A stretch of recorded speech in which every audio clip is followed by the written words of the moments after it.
Good evening. Welcome back to my YouTube show Suraksha Kavach global insurance advice services Mumbai Maharashtra India. आज का हमारा topic रहेगा reasons to buy high sum insured in mediclaim policy.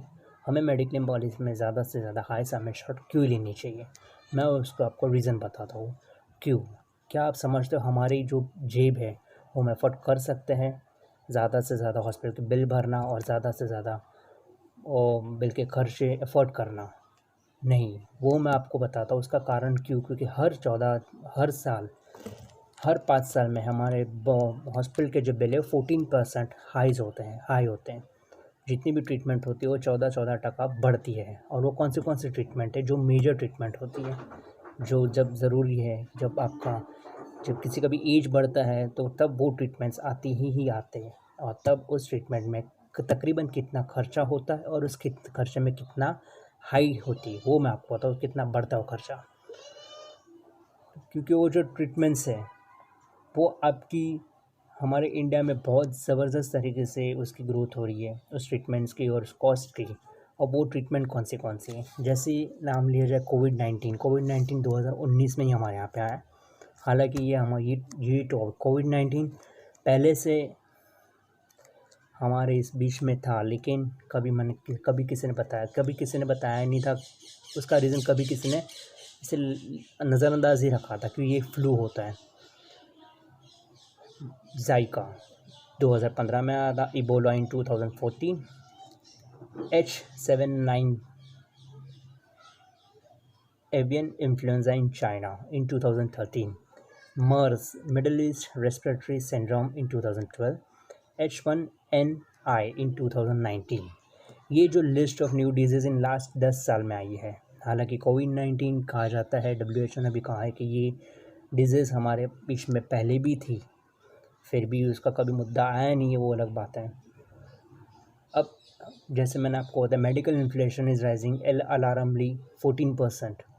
हर 5 साल में ये 14% ये ट्रीटमेंट का कॉस्ट बढ़ता ही है, जो हमारे जेब को बहुत बुरी तरह से अफेक्ट करती है। और बहुत मुश्किल है कि हम इतने हाई कॉस्ट ट्रीटमेंट के बिल्स को हम भरपाई कर सकें।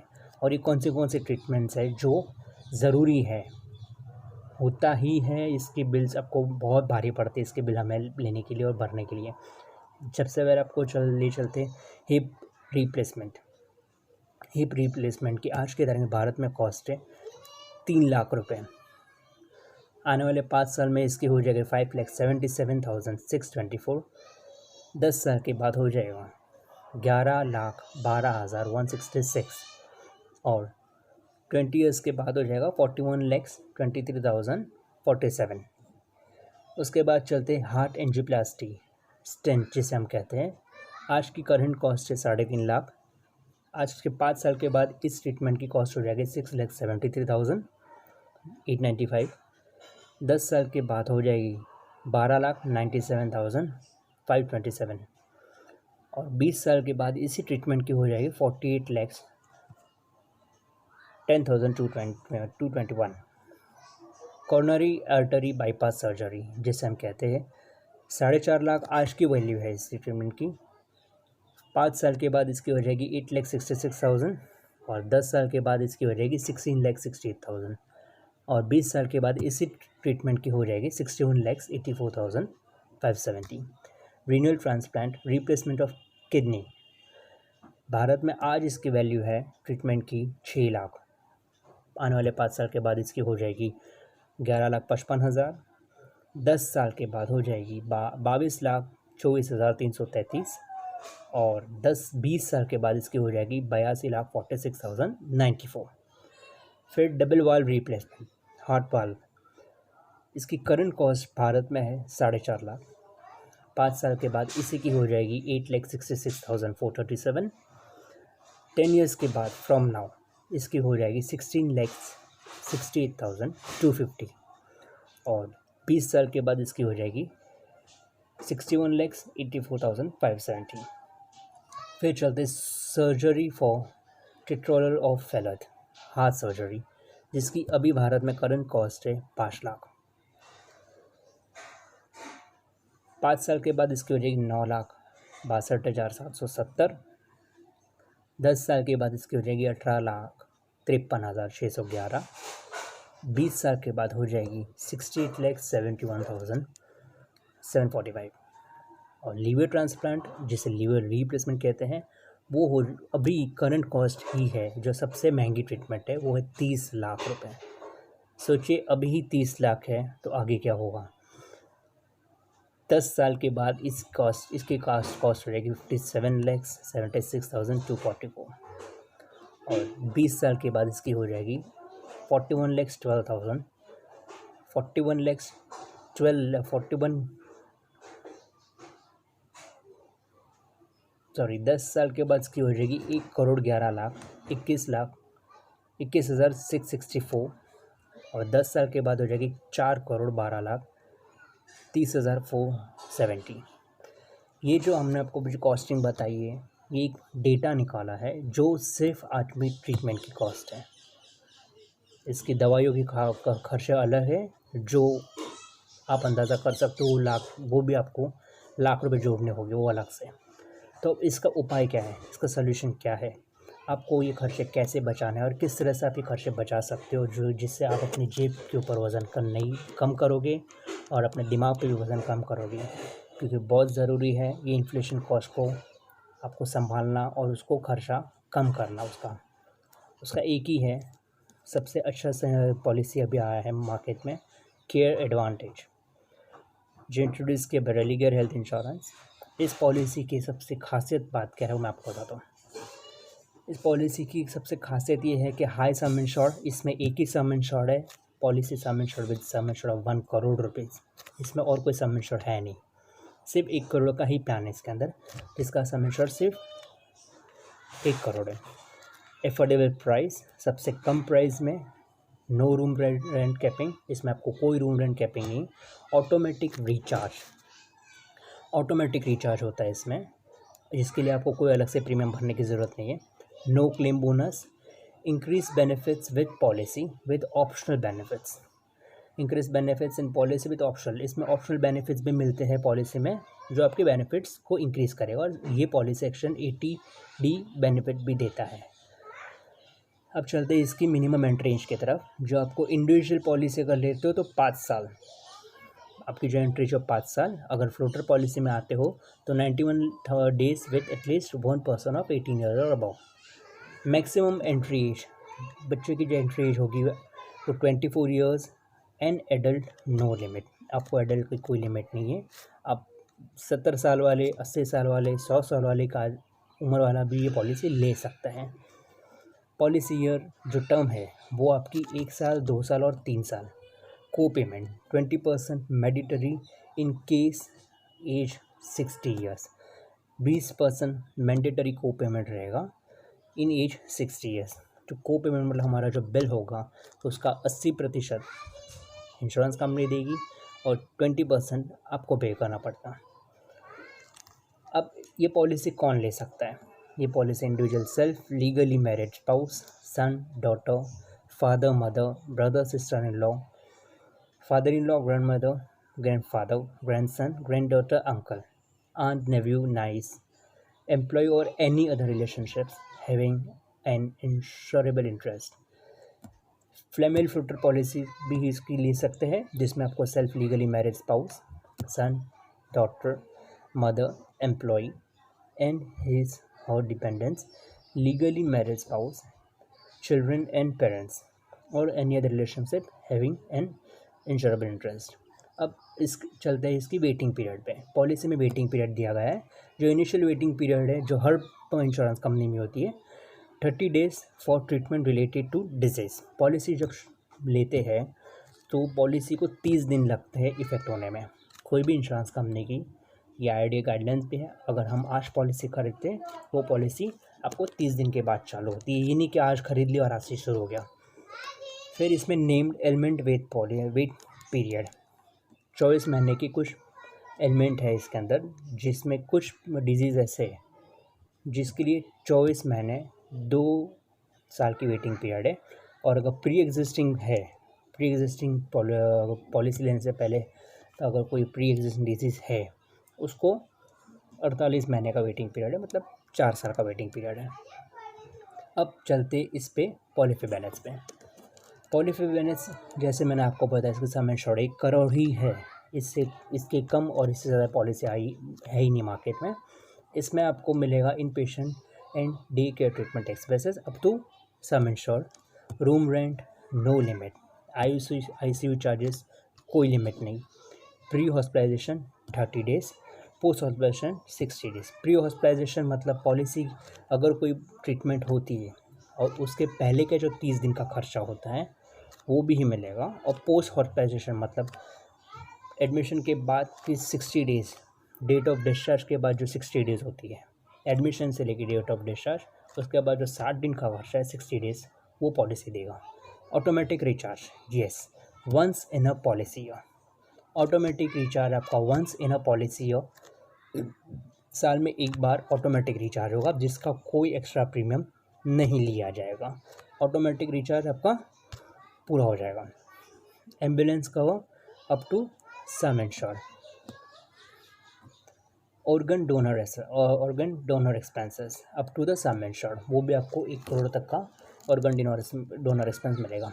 No claim bonus, 10% and 10% increase in sum insured per year in case of claim free year, maximum up to 50% of sum insured. ये इस पॉलिसी की सबसे अच्छी खास बात है कि 10% इंक्रीज है 5 इन सम इंश्योर्ड, 1 करोड़ के ऊपर आपको 10% इंक्रीज होगा in a claim free year, maximum up to 50%, मतलब 1 करोड़ पे आपका 10% जो हो गया वो 1 लाख, और अगर 50% होता है वो आपको 5 लाख, मतलब 1 करोड़ 5 लाख तक आपको, आप प्रीमियम भर रहे हो सिर्फ 1 करोड़, लेकिन आपको जो 50% का सम इंश्योर्ड है वो आपको अगर क्लेम नहीं होता है तो आपको 50% ऑफ द सम इंश्योर्ड आपको नो क्लेम बोनस मिलेगा, जो आपको एक्स्ट्रा बेनिफिट है।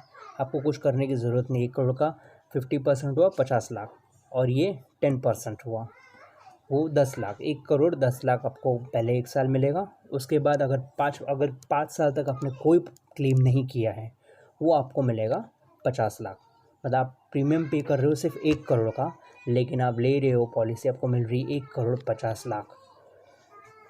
अब चलते हैं नो क्लेम बोनस।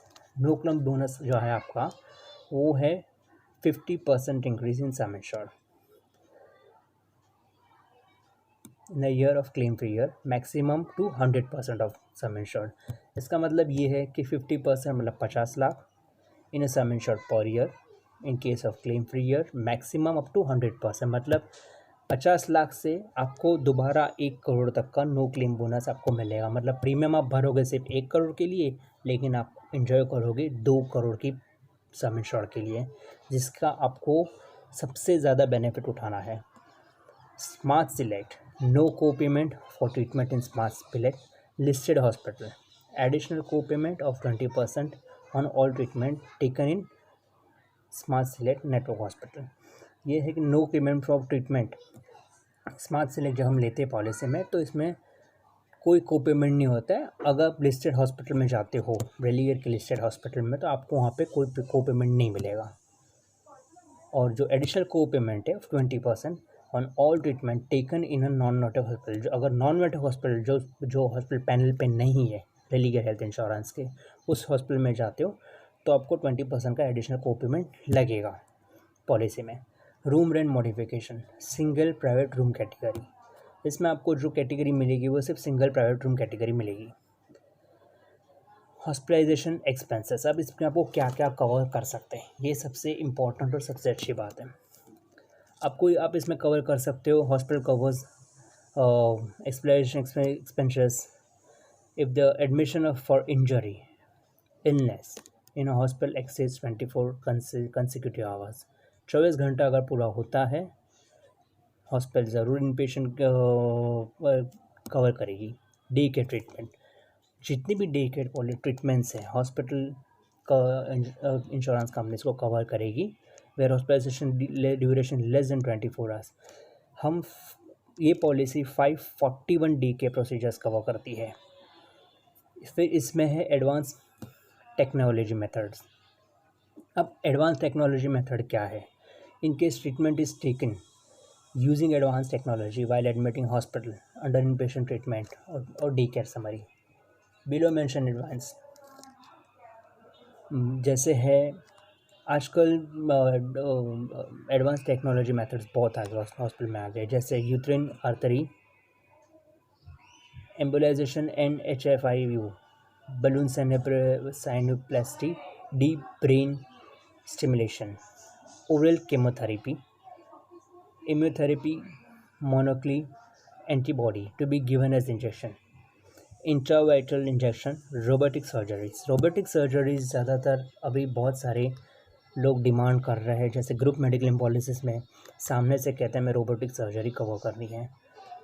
फिर stereotactic radio surgery, bronchial thermoplasty, vaporization of the पोस्टप्रेट green laser treatment on hormone laser treatment, IONM, जिसे हम इंट्रा ऑपरेटिव न्यूट्रो मॉनिटरिंग कहते हैं, stem cell therapy, haematopoietic stem cell for bone marrow, transplant for haematological conditions to be covered. अब हम चलते हैं इसके रूम रेंट की तरफ। अब इसका रूम रेंट कैसा है ये मैं आपको समझा देता हूँ। Customer is eligible for all room category in the hospital. इसमें जैसे मैंने आपको बताया कि कोई को पेमेंट नहीं है, कुछ नहीं है, आपको किसी भी रूम में आप कैटेगरी में आप जा सकते हो।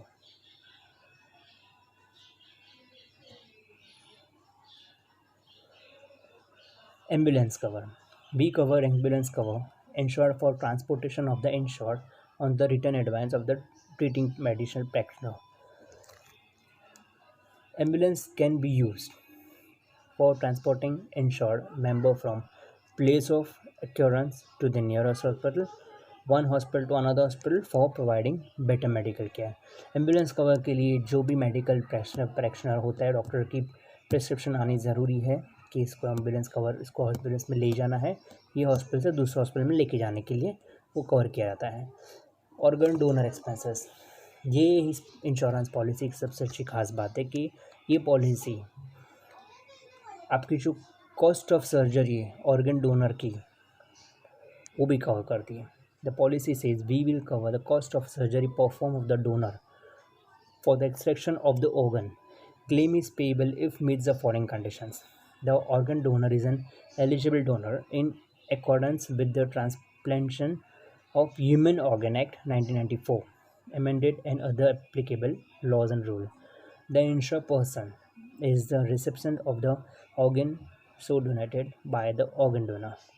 Pre-hospitalization and post-hospitalization expenses incurred to the organ are not covered. ये pre and post hospitalisation organ hospitalisation expenses donor को कवर्ड नहीं किया जाता है, on the donor are not covered. Any other medical expenses in respect of the organ of the donor consequent to the harvesting are not covered. No claim bonus, जैसे मैंने आपको बताया था, इसमें नो क्लेम बोनस भी दिया जाता है. Base policy sum insured is increase by 10%. 1 crore का 10%, 10 lakh on the renewal if there is no claim. पूरे साल में अगर वो क्लेम नहीं होता है तो आपको 10 लाख मिलेगा. 1 करोड़ 10 लाख की हो गई. During the previous policy subject to the following condition, NCB will not exceed 50% of the base policy.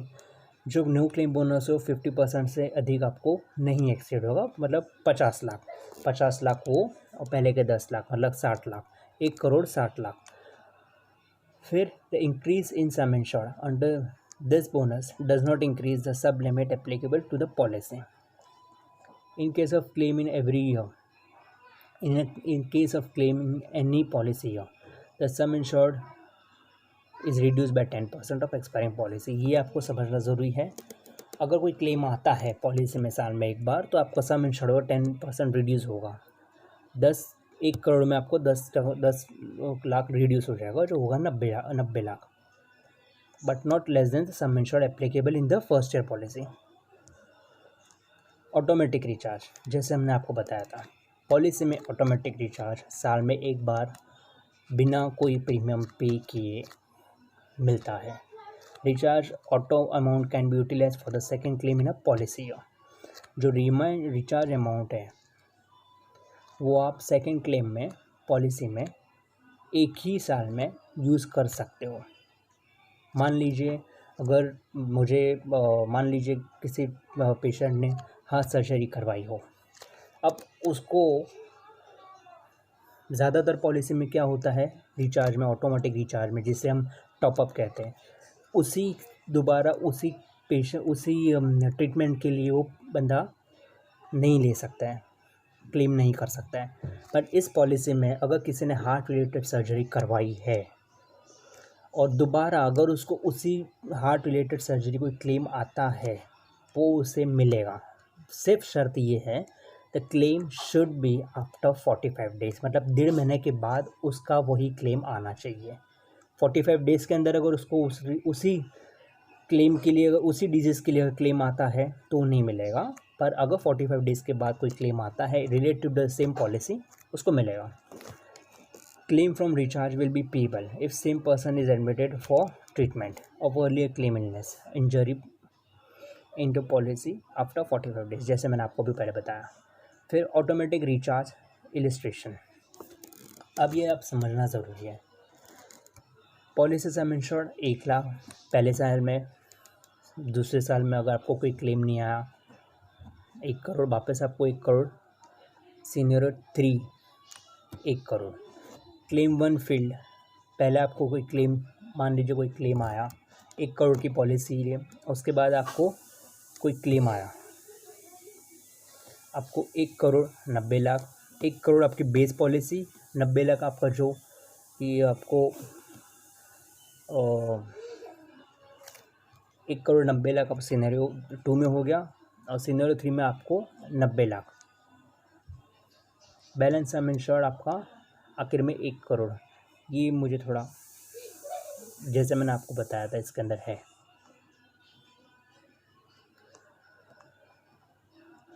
Room rent modification, customer is eligible for a 10% discount on the premium by opting for this optional cover. By choosing this optional cover, the room rent category shall be limited single private room. जैसे मैंने आपको बताया वो single private room ही ले सकता है, वो उसमें कोई रूम रेंट लिमिट नहीं है, वो रूम रेंट मॉडिफिकेशन है।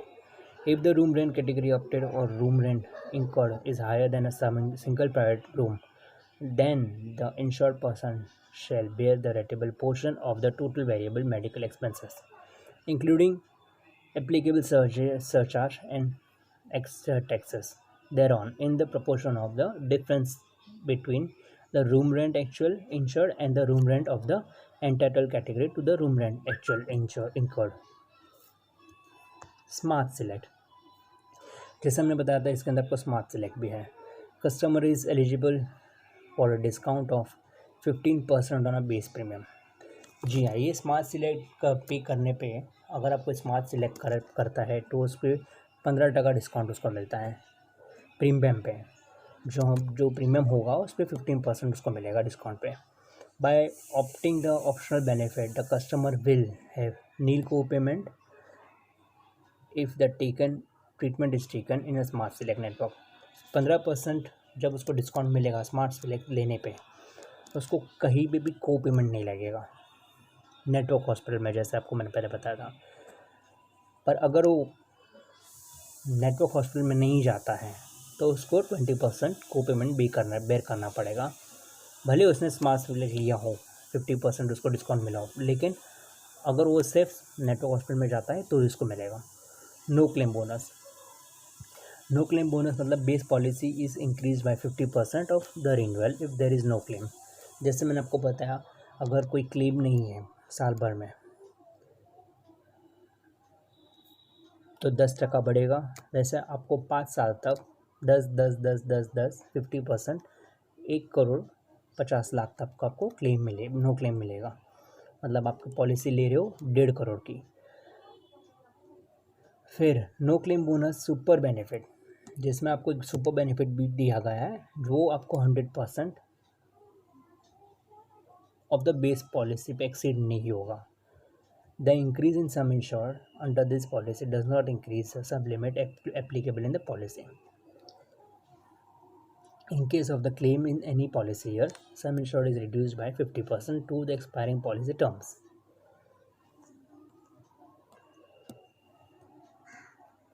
जैसे ही हमने एक नो क्लेम बोनस का इलस्ट्रेशन बना के रखा हुआ है।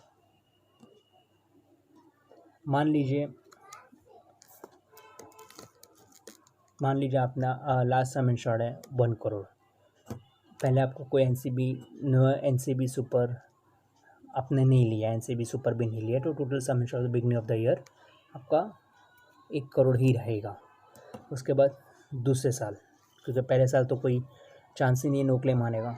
दूसरे साल आपने मान लीजिए अगर वहाँ पे आपको एनसीबी मिल रहा है, तो पहले आपको 1 करोड़ था, फिर 1 करोड़ 10 लाख हो गया, जैसे 10% हो, फिर 50% आपको उसका डिस्काउंट मिलेगा नो क्लेम बोनस का, 10 लाख और 50 लाख, वो हो गया आपको 1 करोड़ 60 लाख।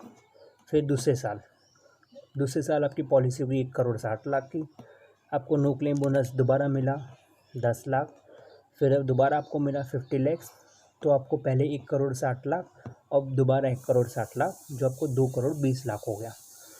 फिर तीसरे साल में मान लीजिए आपकी पॉलिसी है 2 करोड़ 20 लाख की, नो क्लेम बोनस आपको मिला 10%, वो सिर्फ 10 लाख। जैसे आपको बताया गया था कि सिर्फ 50% ही मिलेगा, 50% के बाद नहीं मिलेगा, तो फिर आपको पॉलिसी होगी आपकी 2 करोड़ 30 लाख, मतलब 2 करोड़ 20 लाख और ये 10 लाख।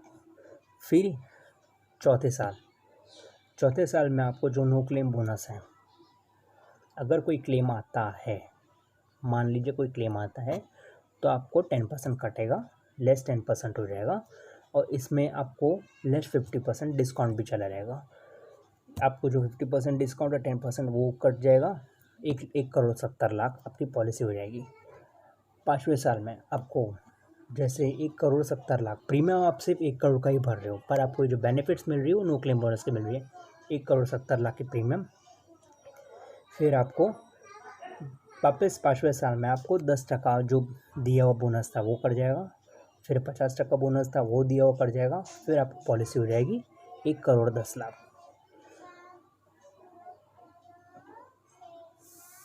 और 6th ईयर में आपको क्लेम नहीं है, 1 करोड़ की जो प्रीमियम है वो आपको 10% बढ़ जाएगी, 50% वो बढ़ जाएगा, 1 करोड़ 70 लाख आपका प्रीमियम हो जाएगा दोबारा। मतलब आप प्रीमियम भर रहे हो सिर्फ 1 करोड़ 70 लाख। ये है हमारी पॉलिसी। अब आपको ये देखना ज़रूरी है कि क्या आप अपनी जेब को बचाने के लिए ये पॉलिसी ख़रीदनी ज़रूरी है या नहीं। मैं समझता हूँ बहुत ज़रूरी है। और ये पॉलिसी की जो प्रीमियम है, ये मैं आपको बता दूँ, जो हम 10 लाख 20 लाख 15 लाख का जो प्रीमियम भरते हैं, तकरीबन उतना ही इसका प्रीमियम होता है। अगर 10 लाख की प्रीमियम आप भर रहे हो 34,000 40,000 या ज़्यादा 45,000, ये उतना ही बैठता है प्रीमियम स्लैब। इससे ज़्यादा प्रीमियम स्लैब आपको, वो भी उम्र के हिसाब से, पर 1 करोड़ के लिए सबसे कम प्रीमियम है ये पॉलिसी में। उम्मीद करता हूँ आपको हमारा वीडियो पसंद आया होगा। Thank you very much.